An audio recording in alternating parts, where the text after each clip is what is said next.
Volvemos con más información. Retomamos como cada lunes debate de los voceros de las campañas. Hoy el tema es la deuda en Sonora. ¿Cómo se generó? ¿Y qué hacer con la deuda también?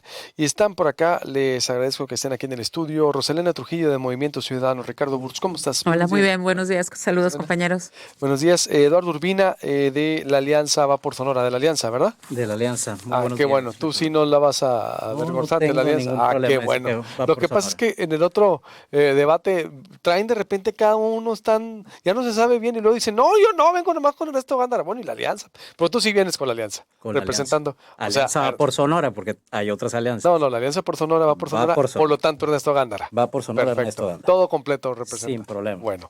Y Mario Campa de Morena y Alfonso Durazo. Bienvenido, Mario, qué gusto Hola, tenerte por acá. mucho gusto por primera vez aquí. Felicidades, Luis Alberto. En contrario, te vamos a También invitar viene más por la seguido. Alianza. Por la Alianza, sí, bueno, por Morena, pues Por la Alfonso coalición, Durazo. ¿cómo Sí, pero se dice? usted, pero no, ellos lo dicen, Pero pues como, digo, no, Coalición quedó. Morena, nada. Los jóvenes son los que andan, no le han atinado ahí los de la Alianza.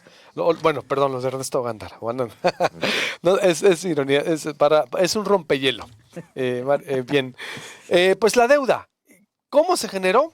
¿Y hacia dónde vamos?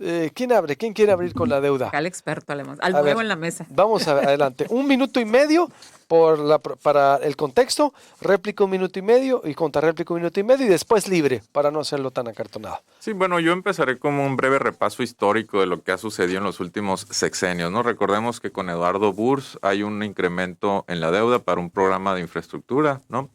Luego viene el sexenio de Guillermo Padres, donde el acueducto también obliga a tomar cierta deuda a nivel estatal.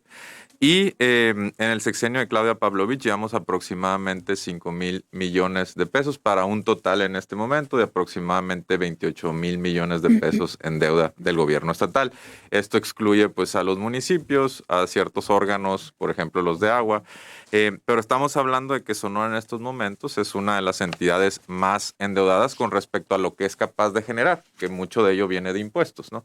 Entonces, esto incluso el Reforma lo sacó el 5 de enero, donde dice Sonora va a ser el segundo estado de los 15 que están en contienda que herede más deuda con respecto a sus ingresos, ¿no? 74% solo detrás de Nuevo León con 82%.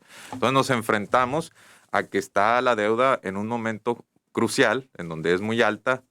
Moody's, la segunda calificadora del mundo, dice Sonora tiene graves problemas, una débil posición de liquidez. La pone en el penúltimo lugar solo por delante de Nayarit, que tiene problemas para pagar la nómina. Entonces, si no hacemos algo, sí se va esos problemas de liquidez, es decir, problemas para pagar en el corto plazo la deuda, pueden salirse de control.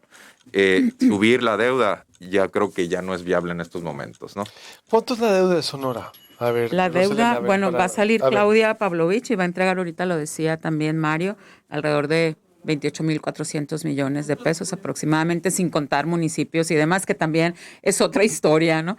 Y creo que también, pues, Sonora andará que ahorita cuarto lugar, perdón, Hermosillo, cuarto lugar también.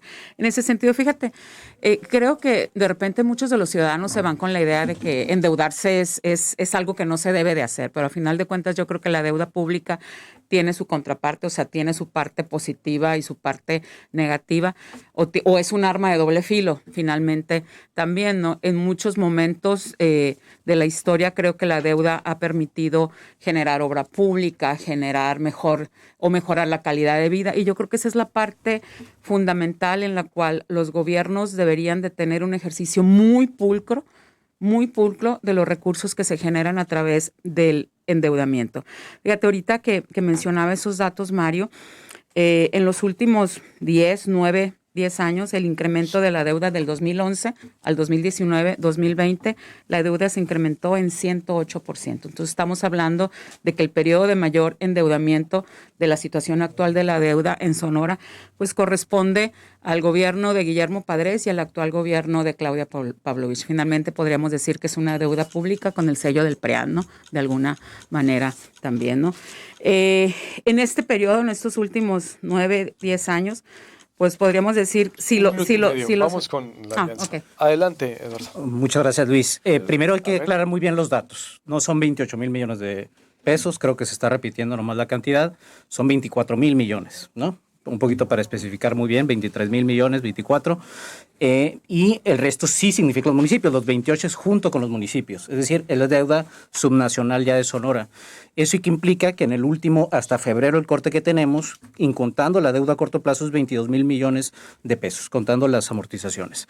Entonces, hay que tener muy claros los números. Además, también hay que ser muy específico, la deuda no es mala. Como que se quiere satanizar, como se quiere decir, está muy mala deuda.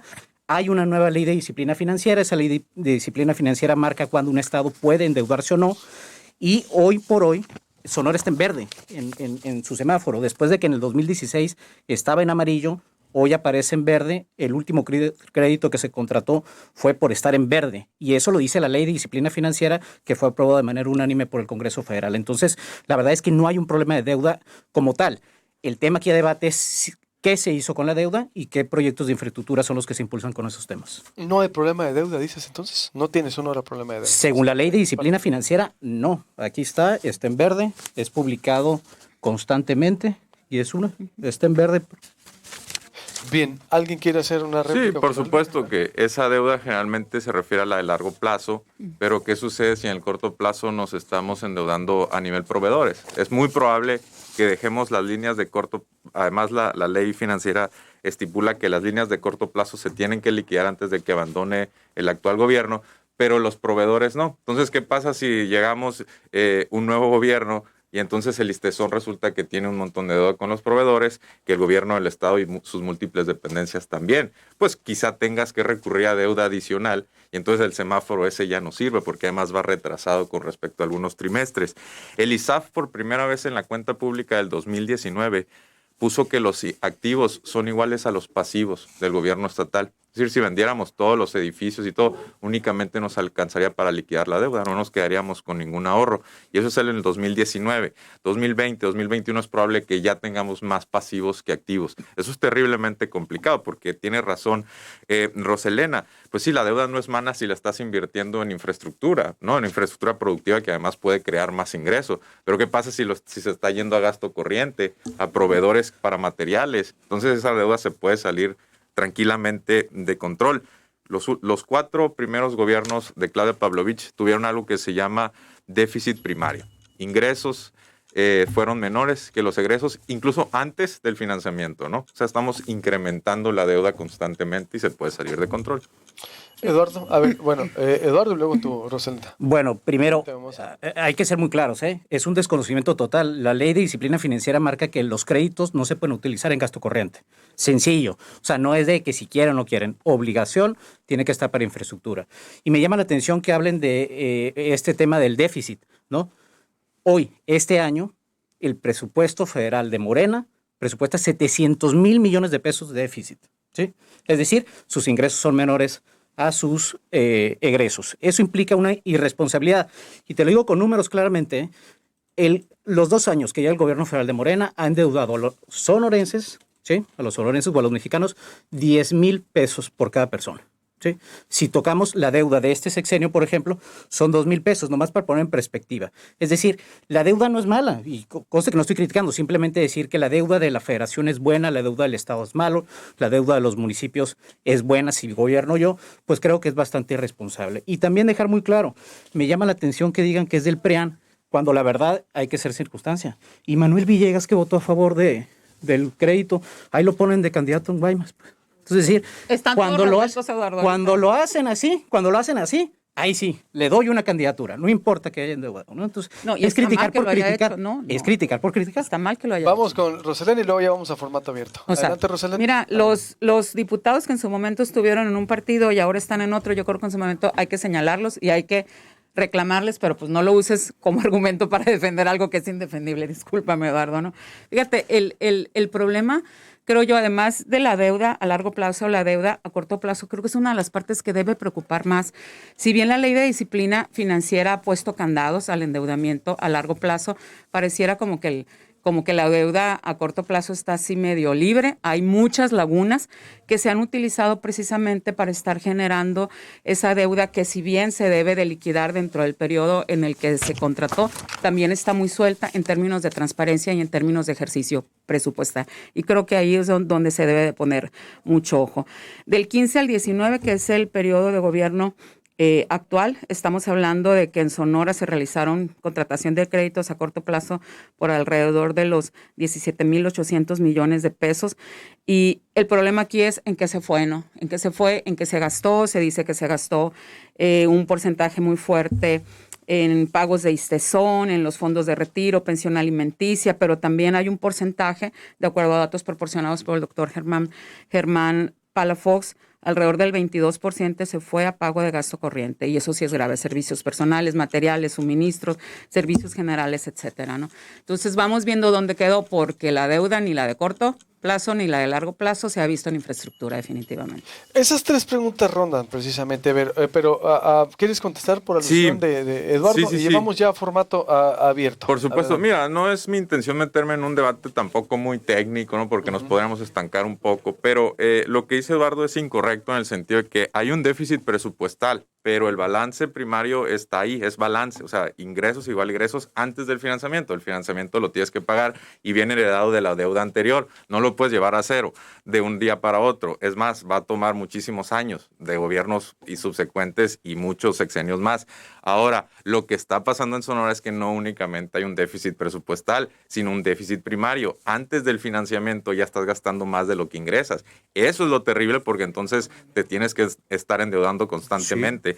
Yo concuerdo incluso mucho contigo, nomás que lo decías el 13 de octubre del 2018 cuando sacaron un comunicado de la dirigencia estatal y el grupo parlamentario del PAN, los 3 diputados, decían en aquel entonces: a 3 años de gobierno de Claudia Pavlovich, urge un verdadero cambio de rumbo que saque del hoyo a Sonora en materia de seguridad pública y desarrollo económico. Seguía el comunicado: es imperativo frenar el alto endeudamiento de la entidad. En 3 años ustedes hablaban de un endeudamiento de 34.2% de aumento. Y son 4 personas las que firmaron el comunicado. Entonces seguramente tú compartías esa visión. Lo que pasa es que ahora cambiaron un poquito los papeles. No te preocupes. Quizá ya acá tenga que cambiar la versión, ¿no? Pero, lo sigo pensando tal cual. Si quieres ahorita te lo firmo. Es muy sencillo, ¿eh? La deuda a corto plazo es un indicador. El 2016 estaba en amarillo, la deuda a proveedores, porque tienes un desconocimiento total de la ley. Es decir, el indicador ya implica la deuda de proveedores. Y el indicador número 3 de la ley de disciplina financiera, alerta de la Secretaría de Hacienda, marca en verde el tema de proveedores y crédito a corto plazo. El crédito, sí, cierto, la liquidez había sido señalada, y yo mismo señalé al gobierno del Estado por su falta de liquidez, porque era un caso muy grave. Sin embargo, ahorita ya la tienen en amarillo, bajaron, y por eso se autorizó el último crédito, porque se puso en una situación, digamos, más flexible en tema de crédito. El crédito no es malo, otra vez, no lo satanicemos, no empecemos a decir el crédito es malo endeudarse. El problema es para qué se endeuda, qué proyectos de infraestructura. Es claro que ha habido un déficit de infraestructura en este sexenio, eso ha sido muy criticado, pero exactamente, ¿se involucra un cambio de rumbo? Sí. Por eso lo que estamos planteando es empezar a cambiar una estructura de la utilización de infraestructura en el Estado. La pregunta aquí es si los 1,300 millones de deuda que se contrataron, ¿dónde están? ¿No? Exacto. O sea, para mí esa es la gran pregunta, y es la gran pregunta que se hacen los ciudadanos, independientemente de los tecnicismos, de lo que pasó en los congresos, es eso. Yo te lo puedo responder. Y sobre todo los 500 millones que se habían puesto para concluir el Hospital General. Creo el nuevo hospital, creo que eso es una de las partes que, pero es que no más duele, y esa es una No, alguien tiene que decir dónde está, es Eduardo. Que hay una cuenta pública. Sí, si te pones a la cuenta pública, ahí está la respuesta. Es que es muy sencillo. El informe trimestral último del 2020 marcaba que se habían gastado, de los 1,300 se habían gastado aproximadamente 500 millones. El resto todavía está contratado el crédito, pero todavía no se devenga, es decir, todavía no se gasta. Ahí está. De esos 100 millones de pesos los gastó la Secretaría el hospital de no Salud. Se ha terminado. De Salud. No, te estoy diciendo lo que se gastó. Obviamente, las auditorías, debemos de recordar que las auditorías llevan un año de desfase, es decir, ahorita se está auditando primero 2019, seguramente este año se auditará el 2020, que fue el año donde se utilizó el crédito. Es decir, cuestionar por cuestionar, mejor partamos de analizar el 2019, donde hay documentos viables que se pueden tener muchos análisis en esas circunstancias. ¿Está claro dónde se ha ido? Mario Cámpate, la deuda, te pregunto. No, él estuvo en el Congreso y sabrá que hay formas de eludir cualquier tipo de reglamento. Hay gasto programable, no programable, y es fácil también jugar con ciertos huecos presupuestales. Él mismo estuvo en el Congreso y conocerá algunos de ellos. O sea, no tenemos, tampoco tenemos que hacernos como que se respetan todas las cuestiones legislativas. No, digo, presupuestos, venir a hacer supuestos y todo es muy fácil. Yo lo que te digo es vengamos a comprobar. Te pongo otro ejemplo. Ernesto Gándara, en su gestión de la administración de Hermosillo, subió en 56% la deuda. Y entonces tú me vas a decir, pero se fue a infraestructura todo. No, el ISAF en su cuenta pública hace la revisión y dice, la mayoría se fue a gasto corriente. Creo que traes mal los calendarios. Lo reprueba. Estás basando a diciembre del 2009. El Borrego realmente entregó la misma. Tuvo deudas a corto plazo y terminó pareja la deuda. No, para nada. Subió la deuda. Tú estás analizando la deuda de largo plazo, pero hay que tomar también la de corto plazo. Y sube de 546 millones a 851. Ahí es cuando te digo, aguas, porque quizá en términos de largo plazo no hubo mucho endeudamiento, pero entonces recurrimos a los proveedores y a las líneas de crédito y a que nos dieron algunas facilidades. Sí, pero te estás basando en supuestos. Otra vez volvamos al tema del Estado. Dices que tiene un problema de liquidez el Estado. Pero ¿cuál supuesto si esta es la cuenta pública del ISAF? La cuenta de alertas de la Secretaría de Hacienda. ¿Tú desconoces eso que están cuestionando Ernesto Gándara? Es cuenta del ISAF. ¿Tú conoces ese documento? La deuda a largo plazo la mantuvo, la entregó. He sido de los únicos alcaldes que ha entregado la deuda a su predecesor estable, digamos, en el mismo nivel. Entonces, la verdad es que... A Javier Gándara, dices, No. La mantuvo a largo plazo la deuda estable, ¿no? Igual. Sí subió un poco, pero yo te estoy hablando de la suma. Estás hablando de... Subió nada, ¿no? Pero tenemos 580, 500 y feria. A lo que yo voy es que tenemos que considerar también la de corto plazo, porque ¿qué pasa si al siguiente gobierno yo le heredo un montón de deudas con proveedores? Porque recurría, de hecho, Ernesto Gándara lo que va a pasar, además, lo que marca el ISAF es que sube sueldos a algunos funcionarios, lo reprueba en gasto corriente por funcionario público, le pone no aceptables una etiqueta. Y por primera vez en la historia de Hermosillo se marca que el municipio está en situación de insolvencia. Cualquiera puede revisar esto a través de transparencia en los informes de la cuenta pública del ISAF. Aquí cada uno de ustedes podrá verificar que lo que estoy diciendo es acertado. Entonces hay que tener mucho cuidado también en no únicamente basar el debate en la deuda de largo plazo, porque puede ser que del corto plazo le metamos el pedal a la... No, y es que, mira, la deuda de corto plazo también hay que analizarla. Y eso me parece muy tema. Nos podemos ir hace 10 años, pero vamos al trienio ahorita que gobernó Morena en Hermosillo. Sí. Existe un documento del ISAF donde señala de opacidad en el manejo de la deuda a corto plazo a la alcaldesa Celia López, de Morena. ¿Sí? Pero entonces, la Auditoría ¿sí Superior la de la deuda de corto Federación, plazo? la Auditoría Superior de la Federación también señala malos manejos en el tema de deuda a corto plazo. Esos son los temas. Le quieren sacar la vuelta con la deuda a corto plazo. Se andan quejando de antes y hacen lo mismo. Son igualitos de lo que tanto se quejaban en la mafia del poder. Entonces, la verdad es que... ¿Igualitos que otra quién? vez. Igualitos que el viejo sistema. El viejo sistema. Y a ver... Igualitos que ellos. Igualitos que ellos. ¿Quién es el viejo Ellos, sistema? o que ustedes, o que todos. A ver, el problema no son los partidos, el problema es el sistema. O nomás que ahora Manuel Villegas como, bienvenido a MC, ahora lo traigo bienvenido y ahora es puro. Acá, Celia López, no es puro. no era padrecista, No es ahora puro, sí que es le puro y reclamen santo lo que hizo. y de este. Entonces, es decir, no nos hagamos, hombre, no es cuestión de partidos, es tema de proyectos. Va por Sonora, está planteando un proyecto de diferencia, donde hemos entendido que se han cometido errores y estamos dispuestos a asumirlo, pero estamos dispuestos a ir hacia enfrente y construir la Sonora ganadora que nos merecemos, sencillo, unidos. Sí, viendo al pasado los errores que se van a corregir, se van a corregir. Lo estás haciendo cuestión de sujetos, yo creo que no es así. Pues te agarraste así de cochito ahorita a Manuel Villegas que se defienda solo, porque yo no lo pienso defender definitivamente. Yo lo que sí te puedo decir para concluir es que este gobierno actual creo que privilegió la deuda para gasto corriente. No vemos por ningún lado que la haya privilegiado para otro tipo de situaciones. Yo creo que va a recibir va a recibir el próximo gobernador o gobernadora un tremendo boquete en las finanzas, igual que lo recibió Claudia Pavlovich. Padres y ahora el PRI van a entregar un Estado en quiebra, un Estado en bancarrota y con mínimas posibilidades de sanear las finanzas. O sea, no hubo diferencia. ¿Qué opinas? ¿Qué respondes a esto, Eduardo? Definitivamente fue un gobierno que dejó mucho de ver el de Claudia Pavlovich. Yo no tengo ningún problema y lo he dicho en el Congreso abiertamente. A ver, si la calificación va, yo soy muy claro. ¿Cuál es el problema? Pero van a recibir el próximo gobierno un gobierno en bancarrota. Digamos, depende del tema de la deuda a corto plazo, que en 3 meses la tienen que pagar para entregar al siguiente gobierno. Es un factor muy importante. Y no van a pagar a proveedores, tengo entendido, ¿no? Han bajado de 2.500, ya la bajaron a 1.300, es decir, van en camino. Espero que lo hagan, ¿sí? Yo lo que digo es, también hay una situación. ¿Por qué, se complicó la situación financiera del Estado? Presupuesto de egresos de este Estado de la Federación. ¿Cuánto bajó el gasto federalizado? 6.8%. Participaciones federales menos 7.6%. Aportaciones menos 3.2%. El gobierno centralista de Morena se está llevando los recursos de los sonorenses. No nos está dando lo que nos corresponde. Nos están tratando mal. Canceló Fondo Minero, canceló el tema del Seguro Popular. Es decir, el dinero se está quedando allá. Tenemos que hacer algo. Tú me decías el tema del hospital. Pues el hospital tiene que ser terminado sí o sí. Y luego averiguamos quién lo hizo. Y si alguien hizo algo mal, que se pague, sin problema alguno. Pero no podemos estar omisos como sonorenses sin entrarle al tema y solucionar. Morena prácticamente abandonó Sonora en los recursos. Y ahí está, mira.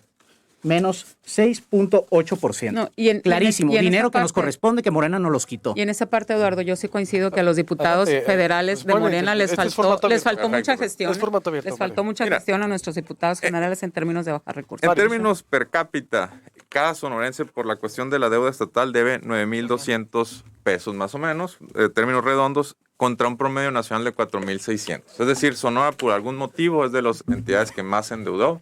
No necesariamente se refleja en la mejor de las obras públicas. Incluyendo municipios, la cifra que dijiste. Podemos ir a cualquier entidad fronteriza y nos damos cuenta que hay un rezago en nuestra ciudad. Yo creo que estaremos de acuerdo en ese tema. Nos hemos estancado en la cuestión de inversión extranjera directa. Somos el último entre las fronteras. Somos el último en exportaciones. Y entonces, ¿cómo le vamos a hacer? Porque seguramente la audiencia dice, bueno, ¿y qué podemos hacer? No nomás nos quedemos en un diagnóstico. El diagnóstico es muy claro, lo dice el diputado hace 3 años, es imperativo frenar el alto endeudamiento de la entidad. Entonces, las propuestas de los candidatos vienen de 3 fuentes: deuda, impuestos o austeridad. Nos guste o no, no hay otra forma. Esas 3 básicamente. Entonces, no sé yo lo que están proponiendo los otros candidatos, pero yo sí sé que Alfonso Durazo trae un programa de reorientar, ¿no? Al menos 2,000 millones en ahorros, evitar duplicidades, por ejemplo, en gasto de publicidad, que todas las dependencias del gobierno del Estado lo mismo dijeron a nivel federal en Morena. Y se la verdad, 8.8 aumento de burocracia. 8.8 aumento de burocracia con Morena en gran parte de los ahorros se han ido a gasto social, a la pensión de adultos mayores. ¿De dónde sale la pensión de adultos mayores? Mucho tiene que ver con ahorros. Espérame. Entonces, ¿cómo le vamos a hacer si la gente no quiere más deuda? O bueno, no podemos endeudarnos más. La gente no quiere más impuestos. Entonces, ¿dónde está la salida? La salida yo creo que viene de hacer más eficientes los recursos que tenemos en este momento y recanalizar algunos recursos a gasto social imperativo y a infraestructura que tampoco podemos rezagarnos. Entonces, ahí yo creo que el candidato ha sido en ese sentido y ellos tendrán su visión de las cosas. El más responsable al decir va a venir de austeridad y al menos 2,000 millones que lo vamos a utilizar para tal y tal y tal cosa. Eso yo no sé si los candidatos de enfrente lo han hecho. Adelante. Hay un planteamiento de redireccionamiento del gasto público, se planteó, porque es necesario, es imperativo. Es decir, ya no podemos seguir con el mismo ciclo de gasto. Es de cuenta, aumento de gasto corriente ya no se puede. Se requiere fomentar el abandono de la federación. El centralismo del uso de recursos nos obliga, al siguiente gobernador lo obliga sí o sí a redistribuir el gasto, para priorizar el gasto social, sobre todo el gasto productivo, es decir, tener dinero para infraestructura. La deuda, sí, cierto, es un riesgo, pero los indicadores nos marcan que ese no es el problema es el gasto corriente que tenemos. Entonces, es obligatorio un redireccionamiento. El Borrego anda lo que ha dicho, hay que priorizar el gasto, un sistema de priorización y un sistema también de austeridad, donde se dejen, por ejemplo, las casas de gobierno. ¿De qué sirven los sonorenses? De nada, pues hay que venderlas, pues, ¿no? Hay que financiar programas sociales muy claros que ha anunciado el Borrego para construir la Sonora ganadora. Pero así los van a vender.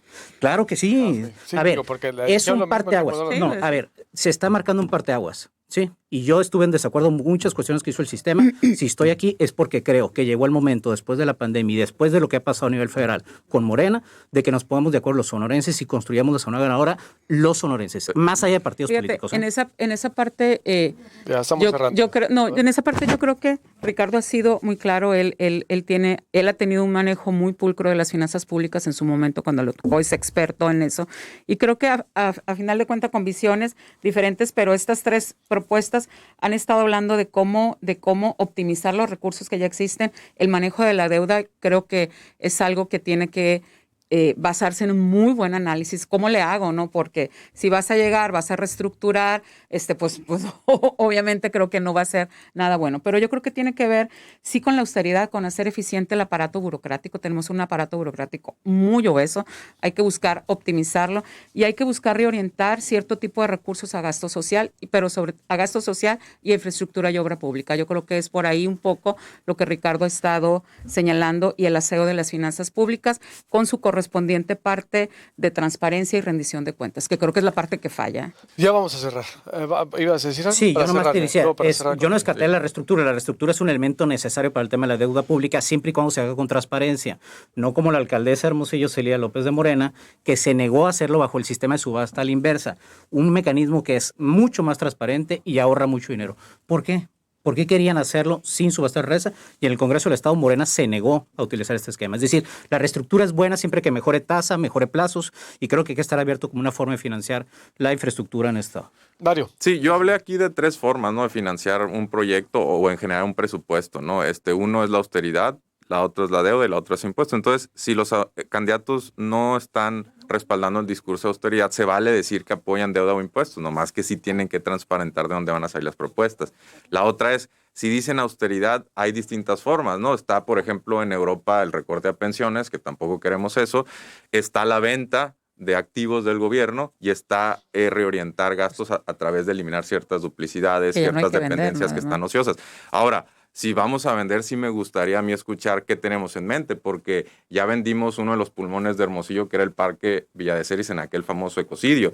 Y ahí así, a mí sí me levanta alertas de pues cuáles, de cuáles activos nos vamos a desprender. Pues ¿no? preocúpate de Celia, porque quería vender. Yo espero que no quiera vender el cárcamo. Yo también me preocupara si fuera Pero si Ernesto Gándara, su programa es vender activos, que nos diga cuál en esta etapa. Las casas de gobierno en otros municipios, esas punto. Con eso va a alcanzar para de el hecho, programa. Y una priorización del gasto. A ver, hay que enfocarnos. En el 2003, el presupuesto del Estado era 14,000 millones de pesos. ¿Sí? El año pasado se aprobó un presupuesto para este año de 67,000 millones de pesos. Dinero sí hay. ¿Sí? El tema hay que priorizarlo. ¿Y cómo se prioriza? Dejando lo importante, la inversión en infraestructura, la inversión productiva y bajando el gasto corriente. Eso lo tiene que hacer obligatoriamente cualquier gobernante. Pareciese que queremos vender humo. La verdad es que es un compromiso, y yo te lo digo, yo no estaría en este proyecto del Borrego Gándara si no estuviera seguro que él le va a apostar a verdaderamente hacer lo que no se ha hecho. Pero es que yo estoy seguro de eso. También dices, hay que bajar el gasto corriente, pero antes nos dijiste que no aumentó el gasto corriente. Entonces ahí hay cierto... Te estoy diciendo que sí aumentó el gasto corriente. No tengo ningún problema en decirlo, entonces, porque eso es evidencia. ¿De dónde, no? Como aumentó el gasto corriente en Hermosillo, sí, con Celida, y bajó la inversión. Es decir, fíjate, Luis Alberto, yo creo que aquí las propuestas tienen que venir técnica y económicamente fundamentadas, porque si no, las propuestas se van a convertir en choro mareador, diciéndole a la gente que les van a prometer muchas cosas. Pero yo creo que los 6 candidatos, los 5 candidatos y la candidata están obligados a basar sus propuestas ahora sí, en una fundamentación técnica, jurídica y económica. Si no hay lana, no hay propuestas, es pura narrativa. Sí hay lana. O demagogia, que es más peligroso, ¿no? Sí hay dinero. Nos vemos el próximo lunes con diferentes temas. Gracias a los 3. Gracias. Buenos días. Les recuerdo, suscríbase al canal de YouTube. Es gratis. Nos puede ver a cualquier hora del día aquí en Proyecto Puente. Ya nos vamos. Quédese en toda la plataforma de Proyecto Puente, en La Voz del Pitico 88.1 FM y en el 151 Megacable en la noche. Gracias por acompañarnos.